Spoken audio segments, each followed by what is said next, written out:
Hi, welcome to the Mathemagic channel. Today we compare 50 to the power 99 to 99 factorial. Let's see how we can do this.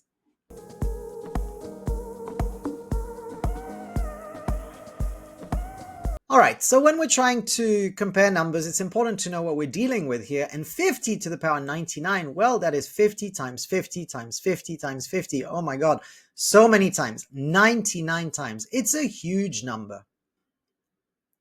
So to underline that here, 99 times, we have 99 of these guys. And when we look at 99 factorial, well, that is 99 times 98 times 97 times 96, and so on, all the way down to 3 times 2 times 1. So the important thing to note here is that we have this 99 times as well, and that is going to be useful when we try and compare these two numbers.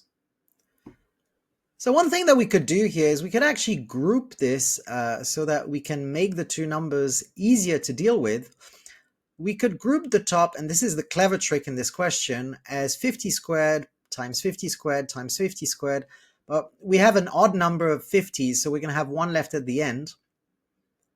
And in doing so, we actually have 49 50s, so that's 98 of the packets, and we have this lone 50 left at the end there.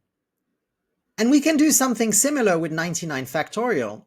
We can say that it is 99 times 1, so multiplying the n bits by each other, times 98 times 2, times 97 times 3, ... all the way through to the middle bits, which are going to be 51 times 49. And then we have this 50, this lone 50 left on the side as well. That is because just like last time, we have 49 packets, and then we have a lone number on the side.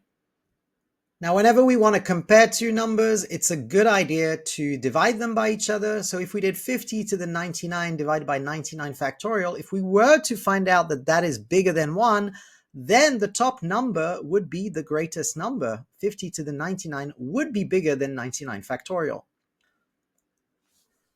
So let's go ahead and do that. Let's divide those two gigantic numbers by each other. So we're going to work with our packeted version here because that'll make it easier to compare. So 50 squared times 50 squared. Remember, we have 49 of these and a lone 50 at the end. And with 99 factorial, we're going to work with our packets, 99 times 1, 98 times 2, all the way through to 51 times 49, and with the lone 50 at the end as well. So here we go, and the 50. Now we don't need that 50 at the end. We can just divide and cross it out. Okay, so let's try and order this page a little bit. It's an interesting thing when you're trying to compare 50 squared to those packets, because 50 squared is 50 times 50, which is 2,500. And if you look at them, 99 times 1, well, that's just 99. That's a lot smaller than 2,500. And then 98 times 2 is 196. That too is a lot smaller than 2,500. So this will happen all the way through to the biggest packet, which is 51 times 49. And using the difference of two squares, which is one of my favorite formulas, we can say that's 50 squared minus 1 squared. Super easy way to multiply numbers which are close to each other, and it's 2499. So even that big packet is smaller than 2,500.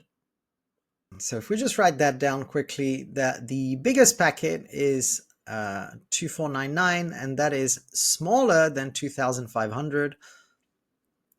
So our whole argument depends on this.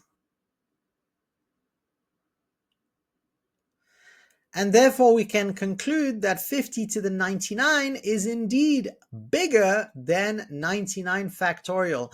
Well done, us. That was a super fun question. Not too tricky, but with some very, very nice ways to rearrange to packet things together.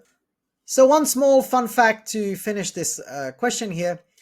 If you had a rectangle like this, and if you had a square, apologies if they're not perfect, and if you have another longish kind of rectangle like that. Now, even though these could all have the same perimeter, which would be 200, so you can check that, 51 plus 49 times 2 would be 200. This one has an area of 2499. That was like the biggest packet we could find before. And if you look at the square, well, that has the maximum area of 2,500. Nobody can beat it. And if you look at the smallest packet, which has a 99 by 1 kind of configuration, then definitely that is the worst area that you could make with the same perimeter. So whenever you want to optimize a perimeter, it's really important to get as close as you can to a square. So rectangles always have a worse area than squares, and square has the best area that you can think about.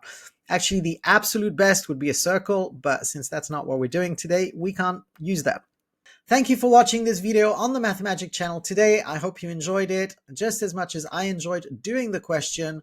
Please make sure to like and subscribe, and go and check out some of our other videos to do better with math, or to just enjoy math more. And yeah, enjoy the journey with me. I'm happy to share this with you. Thank you so much. See you on the next one. Bye-bye.